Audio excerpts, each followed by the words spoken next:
Quando recebemos o professor Dr. Cícero Coimbra no programa, ele fala tanto de genética, a vitamina D, é claro, mas falamos muito do nosso DNA. E hoje, que vamos recebê-lo novamente, a pergunta é: que alimentos podem prejudicar ou podem nos ajudar a proteger, digamos assim, o nosso DNA? Bem-vindo mais uma vez. Muito obrigado. Eu que agradeço. Bom, esse é um assunto extenso, mas existem alimentos. Se o nosso espectador acredita que cigarro provoque câncer, né? Ele vai ter que avançar um pouco mais nesse assunto e vai verificar que as substâncias que estão presentes na fumaça do cigarro e que provocam câncer é um grupo relativamente grande de substâncias variado que no seu conjunto é conhecido como aminas heterocíclicas, né?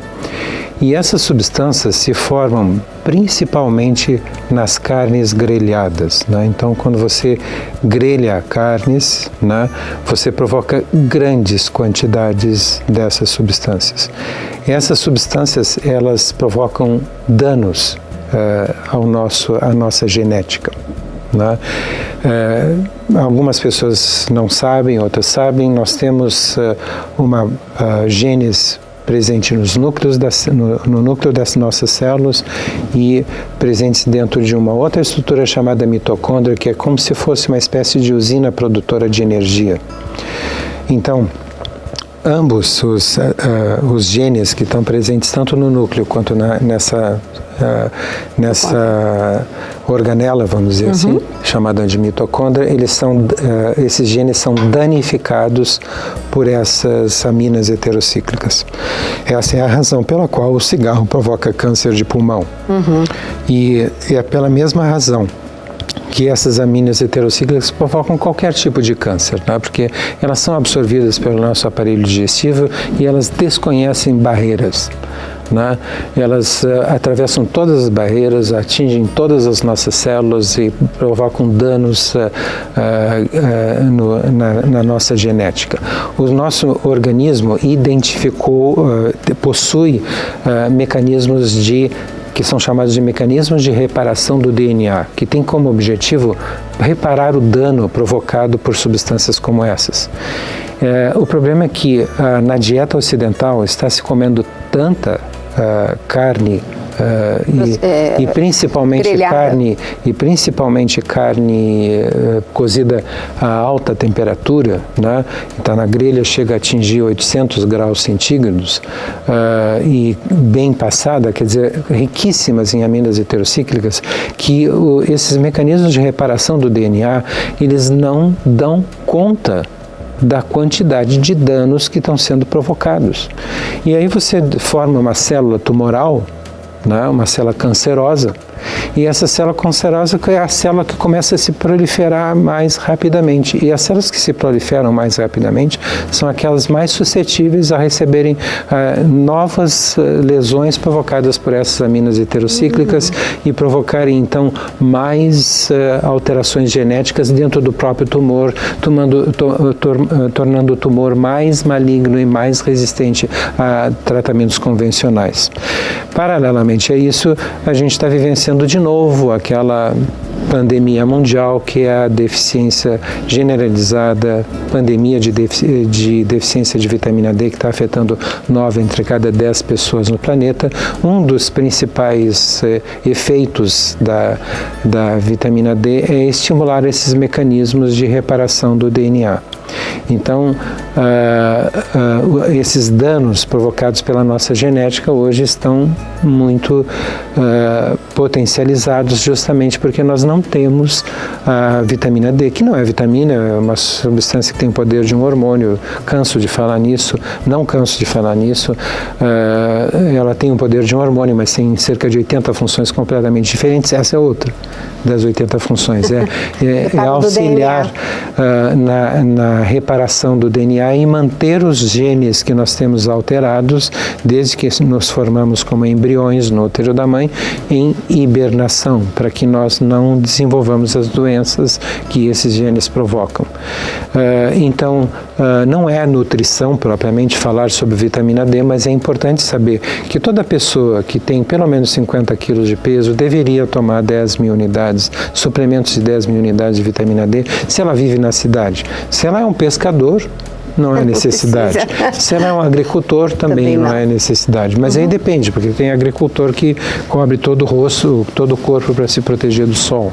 Né? E do agrotóxico que ele põe na plantação dele. É verdade. Então, alimentos que favorecem o efeito de reparação do DNA promovido pela vitamina D, eu destacaria, por exemplo, o magnésio. Né?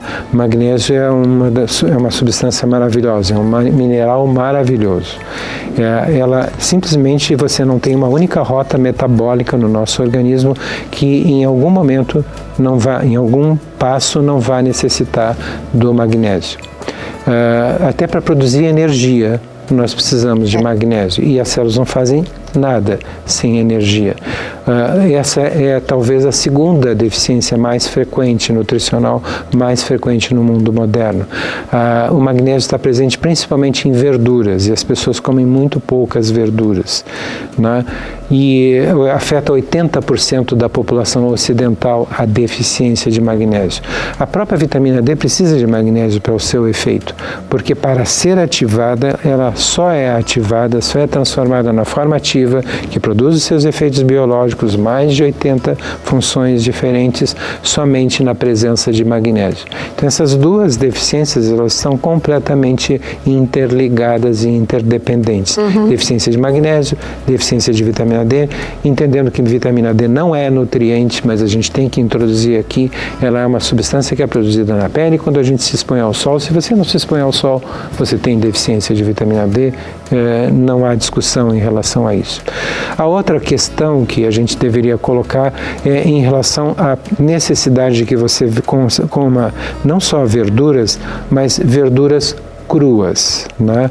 Porque as verduras cruas, elas possuem a vitamina B9 natural, que é o metilfolato.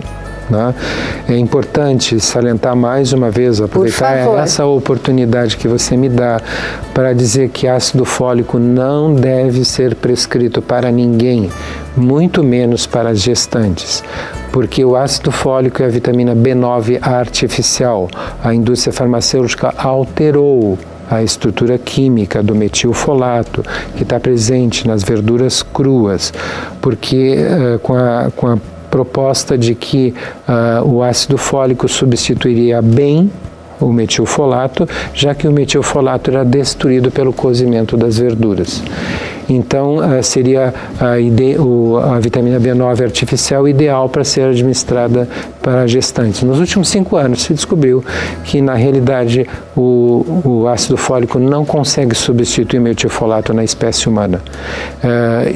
Nós não temos a estrutura química que o rato, por exemplo, tem de transformar o ácido fólico em metilfolato para ser usado para manter fechados os genes que todos nós temos alterados, cerca de 10 a 15 genes. Nós mantemos esses genes fechados, hibernando, né?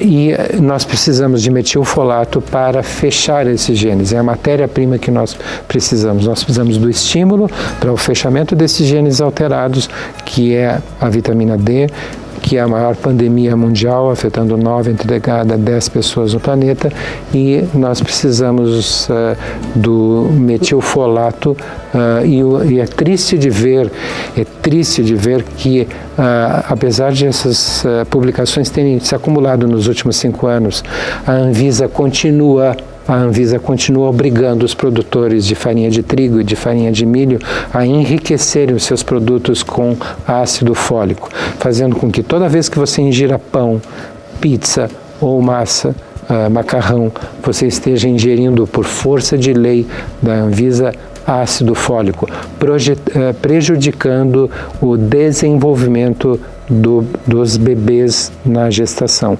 E os médicos obstetras precisam urgentemente se atualizar em relação a isso, discutir nos seus congressos. Não se usa mais ácido fólico, isso se tornou obsoleto, se usa metilfolato, que é a forma natural da vitamina B9. Quanta informação, né? E tudo de primeira qualidade. Gente, quando vocês estão comendo uma folha verde, além do folato, é tão bonitinho ver a clorofila, né? Porque a clorofila ela é verdinha porque ela tem no centro um magnésio, então é a coisa mais bonitinha. Então, você já viu quanto verde na natureza? Não é à toa. Então, hoje a dica é vitamina D, magnésio e metilfolato. Vamos para o próximo Mais Saúde, que vocês vão amar com o professor Cícero Coimbra. Eu espero vocês.